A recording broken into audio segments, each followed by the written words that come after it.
tua bendita palavra que acabamos de ler. Nós te agradecemos, ó Deus, pela revelação graciosa do Senhor. O Senhor quis se revelar e nós te louvamos por isso. Nós te agradecemos, ó Deus, pela fidelíssima preservação desta revelação tua para nós. Graça tua, Senhor, pela qual nós te louvamos.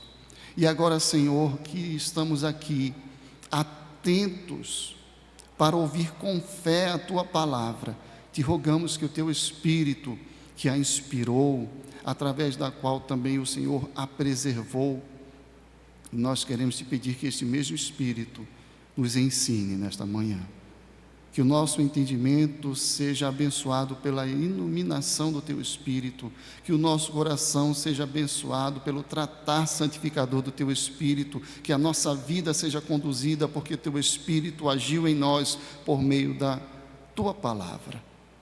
Senhor, faz esta maravilha em nosso meio, para a glória exclusiva do Senhor, para o nosso bem maior, em nome de Jesus. Amém.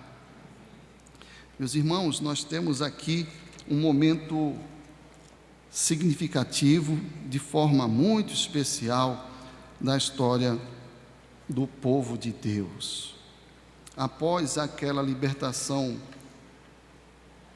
poderosíssima, gloriosa, a travessia do Mar Vermelho, a providência salvadora de Deus agindo na vida do seu povo, Deus ali de forma muito poderosa, manifestando a sua glória, sendo glorificado naquele ato salvífico da libertação ao seu povo. E nós sabemos, somos instruídos assim, isso é conhecimento elementar, não é, da fé evangélica, que aquela grande libertação, aquela grande salvação era um sinal, apontava para uma libertação ainda mais profunda, maior e mais definitiva. A obra libertadora, a partir da qual Deus, se valendo da vida de Moisés, aquele mediador pontual da aliança, apontava para uma obra do mediador definitivo, da aliança perfeita de Deus com o seu povo, Jesus Cristo, nos libertando não apenas de um cativeiro político, geopolítico, mas do cativeiro do pecado, daquilo que causa separação entre nós e o nosso Deus. Ele, através de Cristo, afastou de nós as nossas transgressões com aquela obra bendita da cruz, e a libertação plena. E hoje nós somos o povo que se chama pelo seu nome, nós somos o povo em cujos lábios há o louvor de gente restaurada. E após aquela libertação, os capítulos obviamente se seguem, e nós temos uma progressiva ação de Deus no meio do seu povo, até que no capítulo 19 nós temos aquele estabelecimento formal da aliança. Deus chama o seu povo para se reunir diante do monte em que ele se revelaria. Moisés, como mediador, o único autorizado a subir ao monte. E então Deus ali solenemente diz ao povo que se o povo ouvisse a sua voz, que se o povo de forma diligente atentasse para aquela aliança, então aquele povo seria a propriedade peculiar, diferenciada, especial de Deus em toda a terra, a sua nação santa, o seu reino de sacerdotes, o povo que, através do qual ele alcançaria as outras nações, o povo encarregado de trazer a verdadeira mensagem de reconciliação de Deus com o ser humano, ou do ser humano para com Deus, uma vez que fomos nós que quebramos o relacionamento. E então, advertidos da importância desse relacionamento com Deus, no capítulo 20, o povo recebe da boca do Senhor os mandamentos. E os capítulos seguintes, 21 até o 23, nos mostram esses desdobramentos daquela lei moral para o que nós chamamos de leis civil e cerimonial de Israel, que era ali uma teocracia. No capítulo 24, nós temos então a celebração da aliança. E eu quero ler alguns versos, pelo menos 2 versos dessa celebração, os versos 3 e 8 do capítulo 24. Deus havia colocado a aliança diante do povo, Deus havia trazido sua lei e agora o povo responde ao Senhor. Êxodo 24, verso 3º e verso 8º. Veio, pois, Moisés e referiu ao povo todas as palavras do Senhor e todos os estatutos. Então todo o povo respondeu a uma voz e disse: tudo o que falou o Senhor faremos. Moisés então vai aspergir o sangue daquela aliança sobre o povo. E no verso 8 nós lemos: então tomou Moisés aquele sangue e o aspergiu sobre o povo e disse: eis aqui o sangue da aliança que o Senhor fez convosco a respeito de todas estas palavras. Então, neste momento, nós temos um agir gracioso e amoroso de Deus para com seu povo. Moisés é chamado ao monte mais uma vez, e dos capítulos 25 a 31, Deus passa ao longo daqueles 40 dias a falar a Moisés acerca do planejamento, dos detalhes da construção do tabernáculo. Deus libertou o seu povo para que esse povo o adorasse. Deus que havia feito essas promessas aos patriarcas, Deus que havia feito a promessa de reconciliação, de restauração de todas as coisas, desde o Éden, agora, com aquele povo através do qual Ele quer se revelar aos povos. Ele diz: nós teremos um lugar para o estabelecimento, desenvolvimento do nosso relacionamento, o tabernáculo. Àquela altura já havia a tenda da congregação, a tenda, pelo menos a tenda em que Moisés lidava diretamente com Deus. Àquela altura aquilo vai ser construído, mas de forma mais peculiar, a construção do tabernáculo como o lugar especial de convívio. Deus queria tabernacular com seu povo, e nós sabemos que isso se cumpre mais plenamente quando, revelado em carne, esse mesmo Deus, na pessoa do Filho, tabernaculou entre nós, e a sua glória foi vista, cheio de graça e de verdade, na pessoa do Filho. A Bíblia nos dá a licença e o ensino mesmo de olharmos para essa relação de Deus com o seu povo como uma relação matrimonial, Deus tomando o seu povo como sua noiva. E com essa licença bíblica nós podemos olhar para este momento, porque Ele estava ali preparando um lugar de convívio, de gozo da intimidade. E Ele passa a falar a Moisés dos preparativos todos.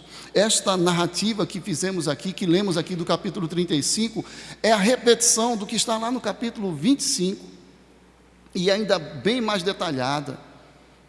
E ao longo daqueles capítulos inteiros, 25 a 31, 40 dias, Deus está falando do que está no coração dele, do que tomava seu coração naquele momento pós-libertação. Agora é hora de vivermos juntos, de termos um lugar e um dia específico entre os 7 para o desenvolvimento desse relacionamento. E Deus está tomado disso, e o assunto é este. E o capítulo 31 termina com a entrega da lei do Senhor às mãos de Moisés. E o capítulo 32 nos diz que enquanto o noivo estava empolgado com as coisas do casamento, ou do preparo daquele lugar para conviver, a noiva estava ocupada com o adultério. A construção do bezerro de ouro. Então essa narrativa nos mostra esse contraste desse amor perfeito e daquele coração egoísta, autocentrado do povo amado. Então o capítulo 33 se dedica à intercessão de Moisés, e isso foi oportunamente lembrado pelo reverendo Leandro Lima no último domingo. E assim o capítulo 34 narra aquela entrega das segundas tábuas, uma vez que Moisés, decepcionado com o povo, havia quebrado as primeiras.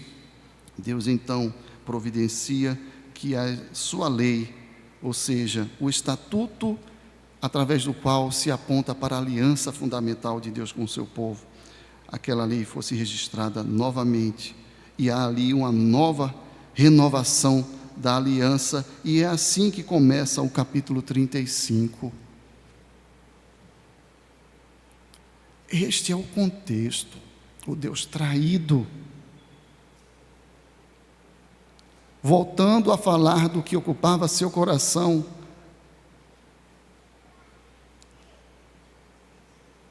com o povo traidor.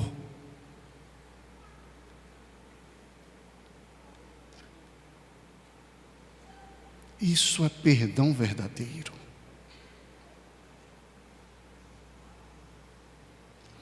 Essa é a beleza do coração do nosso Deus. E Ele quer o nosso coração.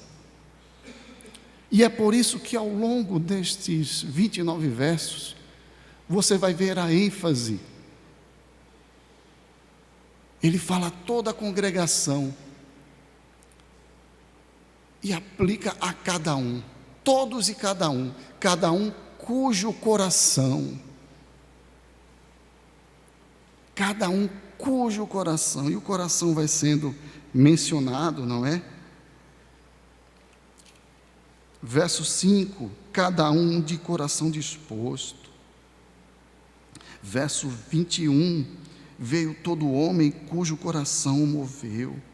Verso 22, vieram homens e mulheres, todos dispostos de coração. Verso 29, os filhos de Israel trouxeram oferta voluntária ao Senhor, a saber, todo homem e toda mulher cujo coração o moveu, ou o dispôs para isso. Então, como já está adiantado no nosso boletim, eu estou propondo como tema para considerarmos esse texto, em que o povo de Deus é chamado a dedicar tempo, um dia, o sábado, dedicar recursos às ofertas, dedicar serviço, não é? Eles foram chamados a trabalhar. Então, atentarmos para esse oferecimento que é requerido a partir desta premissa: cada um de coração, isso para todos, cada um de coração. A propósito, não é? Depois, com calma, se você ainda não fez, leia o texto da pastoral do nosso boletim, não é? A partir do Salmo 116, verso 12, que daremos ao Senhor por todos os seus benefícios. Estamos em festa, hoje é o último domingo do mês de aniversário da nossa igreja, e esta é uma consideração oportuna, justa, necessária ao coração agradecido, que daremos, ou como disse o salmista na primeira pessoa, todos e cada um de coração, que darei, não é? Qual é a minha resposta? E como você pode notar nesta leitura inicial, nós temos aqui um esboço simples, não é? Os versos de 1 a 3 falam da dedicação do sábado. Os versos de 4 a 9 falam da dedicação de recursos, das ofertas. Os versos 10 a 19 vão nos falar da dedicação do serviço, a feitura, a realização daquilo que foi ordenado. E o verso 20 ao 29 vão nos mostrar, os versos 20 a 29 vão nos mostrar a resposta positiva do povo. Então, nós vamos seguir essa estrutura, óbvio que condensando o segundo e terceiro movimentos ali, não é? Ou seja, a dedicação de recursos e de serviços como uma dedicação só. Então, nós teremos 3 considerações: essa dedicação do tempo, um dia consagrado ao Senhor; um segundo movimento, a consagração de recursos e serviços; e, por fim, a resposta do povo diante de Deus, cada um de coração. Bem, cada um de coração aqui, considerando a consagração do dia para o culto. Os versos de 1 a 3 nos falam desta convocação Tendo Moisés convocado toda a congregação dos filhos de Israel, disse-lhes: são estas as palavras que o Senhor ordenou que se cumprissem. Trata-se de uma convocação para todo o povo, o que inclui, óbvio, cada um. Uma convocação do Senhor mesmo, o Deus do pacto, o Deus da aliança, o Deus que fora traído, o Deus que perdoara, o Deus que renovara a aliança. E então ele diz: eu quero um dia, esse dia é meu. Dedicação do tempo, o que ajuda a tratar o nosso coração. Nós precisamos desse dia, não é o Senhor, não é? Se tivermos bem clara na nossa mente a circunstância em que Deus está trazendo essas palavras e essas exigências, esses requerimentos ao povo, é o povo que precisa, somos nós que precisamos, somos nós os traidores. São estas as palavras que o Senhor ordenou, mandamento do Senhor. Trabalhareis 6 dias, mas o 7º dia vos será santo, o sábado do repouso solene ao Senhor. Quem nele trabalhar, morrerá. Não acendereis fogo em nenhuma das vossas moradas no dia do sábado. Toda a congregação chamada, essa chamada então universal para toda a família da fé, e essa chamada com um tom de imperativo, com esse tom de ordenança, as palavras que o Senhor ordenou, um mandamento do Deus do pacto para o povo pactuado, sem exceções, todos chamados a dedicar tempo, dedicar um dia. Este é o dia solene do Senhor, um mandamento para nós. O 7º dia vos será santo, separado para um propósito especial. Não se confundirá com os outros dias. O sábado do repouso solene ao Senhor, ou literalmente, o descanso para o descanso. Nós sabemos que essa ordenança do sábado encontra na pessoa de Cristo o cumprimento da expectativa. De fato, pensando nas eras que viriam, e aqueles dias, os 7 dias, Deus trabalhou 6 dias, o 7º era o dia do descanso, do fim de uma obra. As semanas também teriam essa dinâmica. O povo que vivia sob essa expectativa da restauração de todas as coisas, por ocasião do nascimento de Noé, Ele nos dará descanso das nossas fadigas, aquela promessa feita daquele que traria o descanso. Então o povo da antiga aliança de fato olhava para frente, para o cumprimento dessa promessa, no fim daquela longa semana, dessa jornada redentiva. E o escritor aos Hebreus vai dizer: não foi quando entraram em Canaã, porque ainda resta um descanso para o povo do Senhor. E é por isso que Davi posteriormente diz: sem fé não entrarão no meu descanso. E na plenitude do tempo, ou no fim dessa jornada, ou no momento exato que se cumpriram as coisas necessárias e o desígnio do Senhor, Ele enviou o seu Filho, o cumpridor, o providenciador desse descanso. E nós, o povo que já está nesse descanso, porque já estamos em Cristo, já e ainda não, porque esse descanso será pleno e completo na segunda vinda do Senhor. Mas as últimas coisas, o último dia chegou, Ele veio, realizou a obra, chegou, a promessa se cumpriu, aquela expectativa para o fim da semana, o fim da era, o fim do tempo se cumpriu. E por isso nós hoje celebramos no primeiro dia da semana, porque o primeiro dia, o dia que não terá fim, já se iniciou em nossos corações quando Ele bradou: está consumado. E nós guardamos o domingo por esta evidência, e este clamor, e este grito bíblico se cumpriu, e nós já estamos na realidade do cumprimento, e nós já estamos no descanso bendito, e nós agora separamos as primícias, porque Ele é a primícia desses que entraram no descanso. Então, devidamente justificada, biblicamente amparada, a definição de o primeiro dia. Mas a essência do que é requerido aqui continua. Este dia é dia do Senhor. Nós não estamos aqui querendo defender uma observância legalista do domingo, porque o Senhor mesmo nos ensinou que a lei, o mandamento, o sábado, agora o domingo, é para o homem, para nos aproximar de Deus, para nos lembrarmos, para sermos reunidos naquele que tabernaculou conosco e agora tabernacula, tendo o seu Espírito, mora conosco, reside em nós, Ele que foi nos preparar lugar para estarmos para sempre com Ele. É tempo de dedicação em consideração dessas coisas.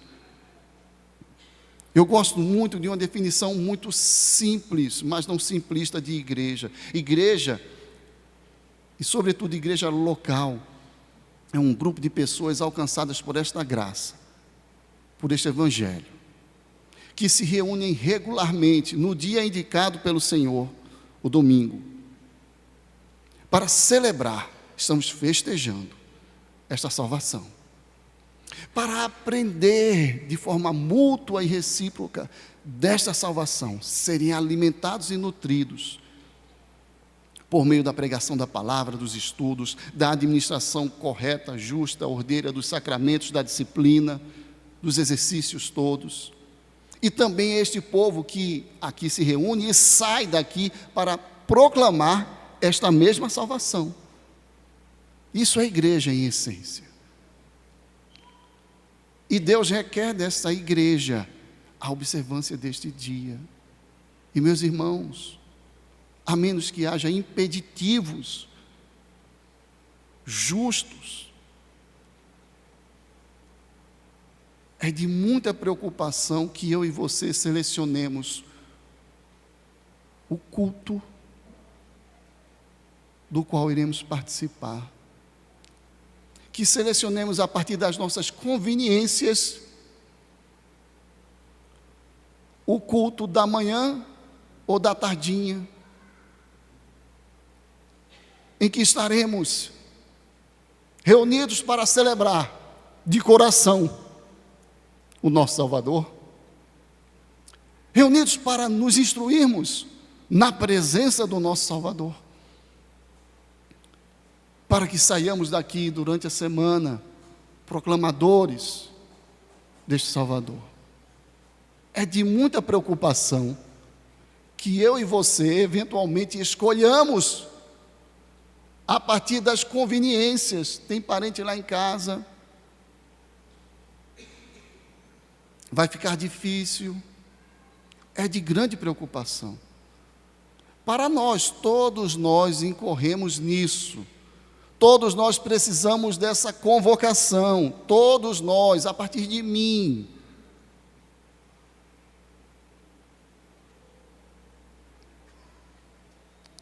Mandamento solene do Senhor. É o dia do Senhor. Isso não nos chama a uma observância legalista, mas nos chama a uma observância santa.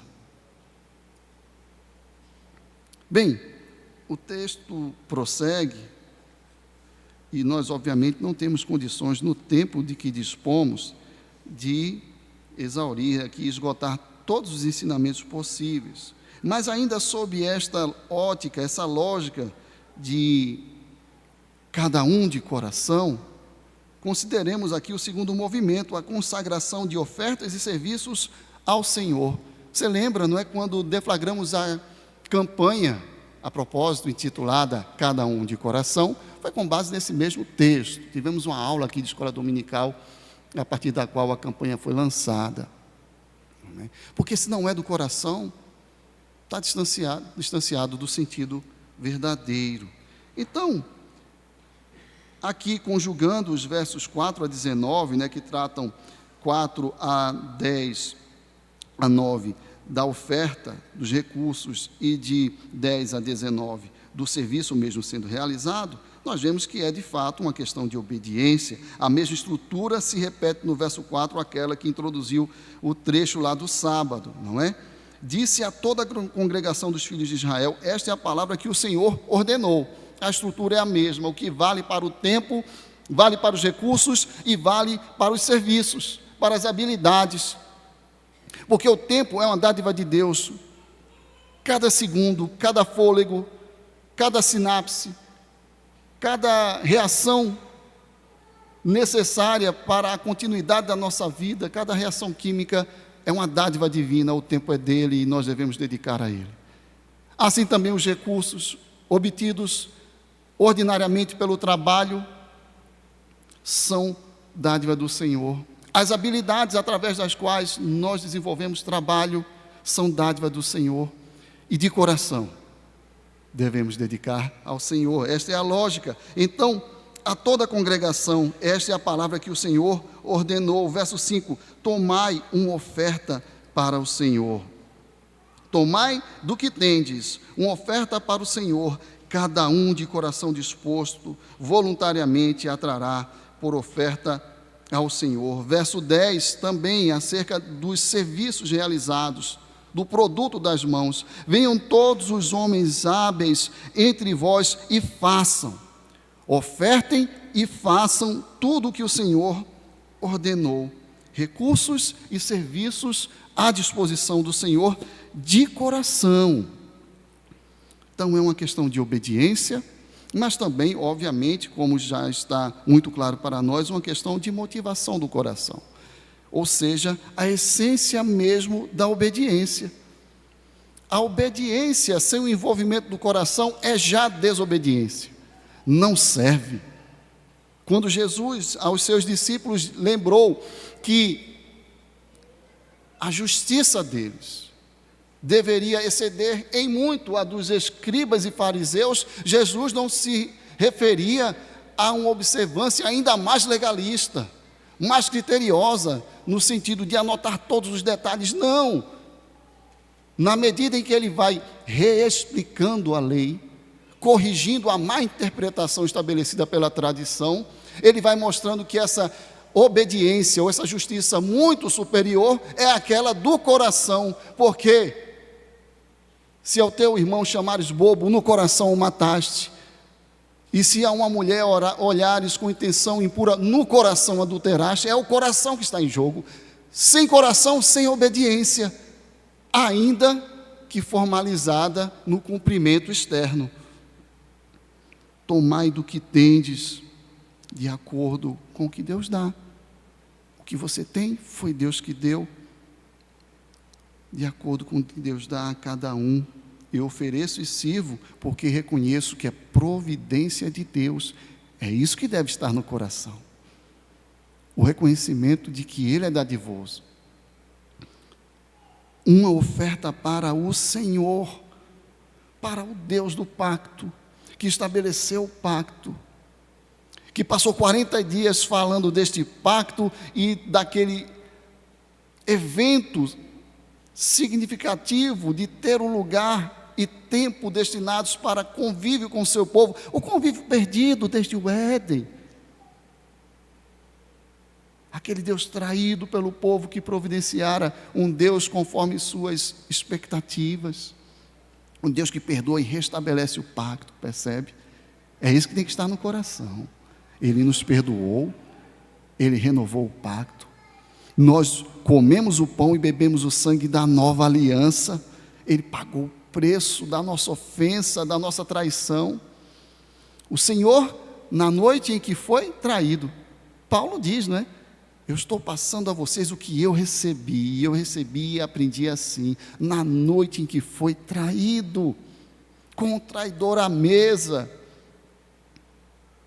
abriu o coração, tenho desejado ansiosamente comer convosco esta Páscoa.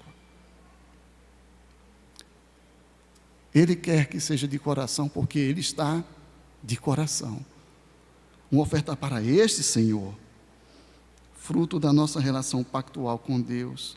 Eu oferto e sirvo, não só ao Deus que me dá, mas eu oferto e sirvo ao Deus com quem eu tenho um pacto, garantido no sangue dEle. É isso que significa separar tempo, recursos e ofertas de coração. É lembrar aquele que me dá, e é lembrar que isso é fruto do sacrifício pactual.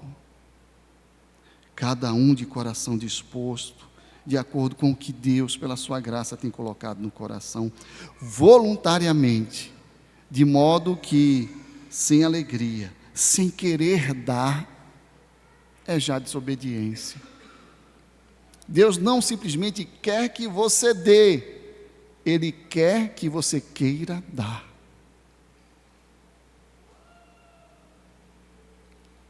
Faz diferença. Faz toda a diferença.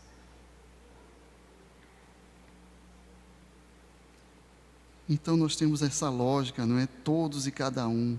Disse no verso 4 a toda a congregação, versos 5 e verso 10 reforçam isso. Tomai cada um, venham todos e façam tudo o que o Senhor ordenou. E nós temos a partir do verso 20, a resposta do povo, para a glória de Deus, resposta positiva, não é? Verso 20, então toda a congregação dos filhos de Israel saiu da presença de Moisés. E você fica meio pensativo, essa vírgula aqui, que separa o fim do verso 20 para o início do verso 21, parece que é um parêntese assim de 3 páginas, não é? Saiu da presença. O povo chacoalhado, não é? O povo que viveu aquelas experiências. O povo impactado com o amor do Senhor, com o coração aberto do Senhor. Ouve aquilo, sai da presença, e o verso 21 nos tranquiliza. E veio todo homem cujo coração o moveu e cujo espírito o impeliu e trouxe a oferta ao Senhor para a obra da tenda da congregação e para o serviço. Mas note, o verso 20 fala de toda a congregação, do coletivo todo. O verso 21 destaca, explica e restringe. Veio quem? Todo homem, cada indivíduo, cujo coração o moveu e cujo espírito o impeliu, e cada um destes, trouxeram, né? E trouxe a oferta ao Senhor. Saiu a congregação e vieram indivíduos. O texto não afirma categoricamente, mas a conclusão mais plausível é: nem todo mundo teve o mesmo coração. E ainda que assumamos que todos tiveram, mas o texto faz questão de individualizar todo homem, cada indivíduo, cada pessoa com o coração tomado. São essas que estão aqui relatadas. Ou seja, quer o texto esteja restringindo, só alguns ofertaram, quer o texto não tenha essa intenção e nós estejamos dando um passo um pouco maior do que ele permite, tá? Todos ofertaram, mas o elemento que seria o instrumento para restringir permanece. Quer tenham sido todos ou apenas alguns, mas ninguém ofertou sem ser com o coração conduzido pelo Senhor. Isso aconteceu, isso está relatado. Este foi um episódio em que só houve oferta verdadeira. Só houve oferta de coração. Oferta de tempo, de recursos e de serviço. Que maravilha!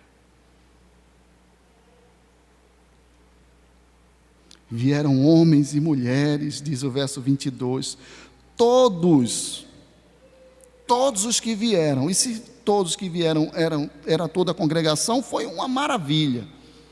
Se foram alguns, maravilha igualmente, porque é Deus agindo no meio do seu povo.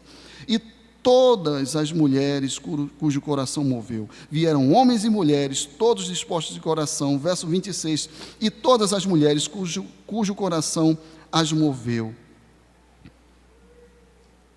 Meus irmãos, agora comparemos, não é? Com Êxodo 32, versos de 1 a 4. Mas vendo o povo que Moisés tardava em descer do monte, acercou-se de Arão e lhe disse: levanta-te, faze-nos deuses que vão adiante de nós, pois quanto a esse Moisés, o homem que nos tirou do Egito, não sabemos o que lhe terá sucedido. Disse-lhes Arão: tirai as argolas de ouro das orelhas de vossas mulheres, vossos filhos e vossas filhas, e trazei-mas. Então todo o povo tirou das orelhas as argolas e as trouxe a Arão. Este, recebendo-as das suas mãos, trabalhou o ouro com buril e fez dele um bezerro fundido. Então disseram: são estes, ó Israel, os teus deuses que te tiraram da terra do Egito. Coração voltado para o ídolo, ofertou. Tiraram do ouro. Que ouro é esse? Escravo com ouro. Lembra? Os egípcios deram, porque a profecia era essa. O Deus fiel providenciou este ouro que agora é dedicado ao ídolo do coração.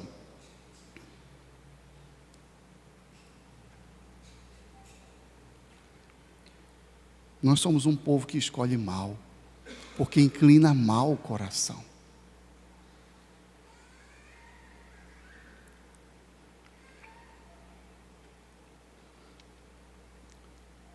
Então, meus irmãos, nós somos aqui, sem entrarmos em outros detalhes, mas apenas nessa perspectiva de olhar para o texto a partir da advertência divina.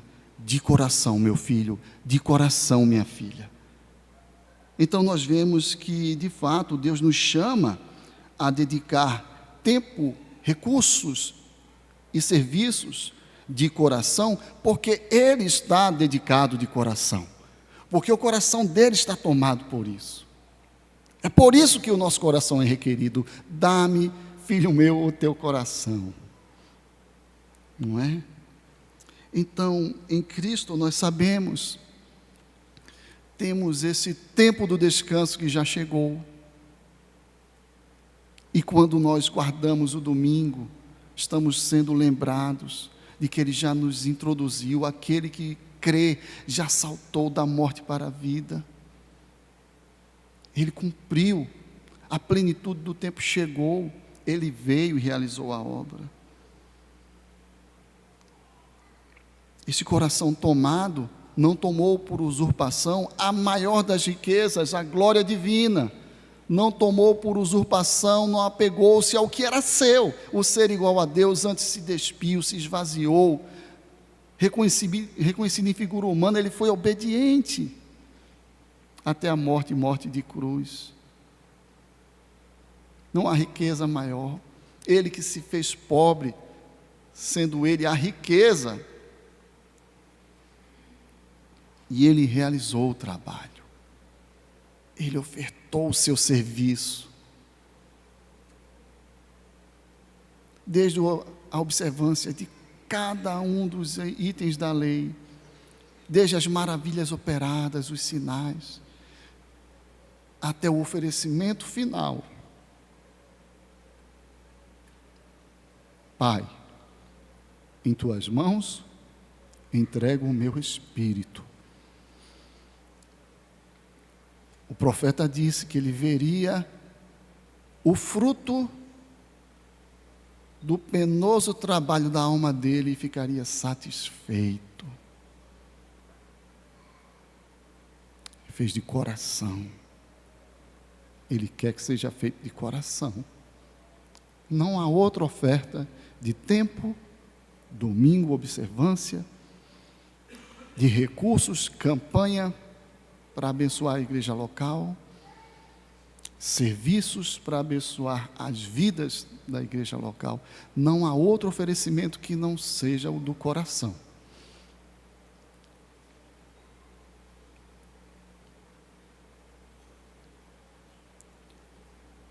Então, a começar de mim, pastor da igreja, não diferente de você em nada, mas levantado, uma ovelhinha no meio das outras.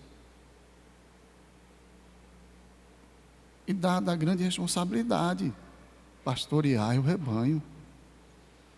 Presbíteros, pastores comigo. Começar de nós. Dá o coração. Hoje à noite teremos investidura de oficiais e ordenação, que maravilha, de um novo diácono. De coração. Necessária e exclusivamente de coração. É mês de aniversário. A campanha chegou no seu ponto culminante. Ainda falta, pelos relatórios. Mas Deus sabe de todas as coisas, não é? E nós sabemos que tem gente que, por conta das contingências, né, espera um pouquinho, vai vir décimo, essas coisas, a gente sabe que vai exceder, não tem a menor dúvida. Mas o que eu quero tocar tem que ser de coração. Tem que ser. Senão não terá acontecido, percebe? O texto diz que ofertaram, ou seja, a oferta materialmente se concretizou na vida daqueles que tiveram o coração movido.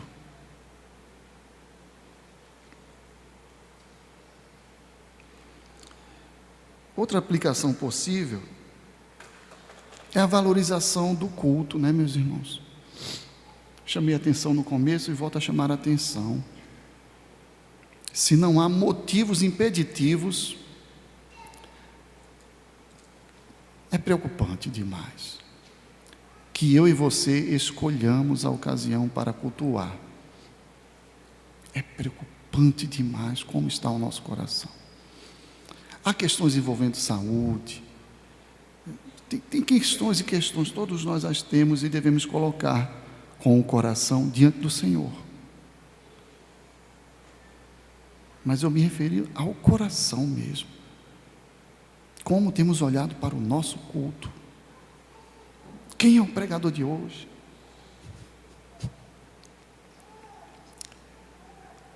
O coral vai cantar? Essas perguntas têm o seu lugar? Tem. Essas perguntas não têm lugar de critério. Percebe? Não pode ser critério de jeito nenhum, porque aí o coração está saindo, está fugindo. Volta, coração.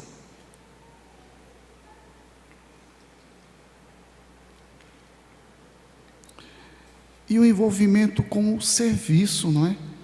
Tempo, recursos e serviços. Gente, que não falta é trabalho. Liderança. Talvez nós estejamos falhando muito. Quando digo nós, eu e cada um dos líderes. Eu mais. Em divulgar e convidar, né? Às vezes a gente está se acabando de trabalhar, o irmão está se acabando de vontade de trabalhar e o trabalho está aquém, porque a gente não comunica bem, né? Teve até rima pobre. Coração mais alerta, né? Mais amor pela obra, vai também melhorar essa nossa comunicação, e as respostas virão, meus irmãos, porque Deus move corações, não é? Ele é o maior interessado, porque Ele está nisso de coração mesmo. Meus irmãos, nós vamos de coração entoar o cântico perante o trono do alto céu, ocasião oportuna para de coração apresentarmos nossos dízimos e ofertas. Então, ao som dos instrumentos, com o coração movido, adoremos, ofertemos.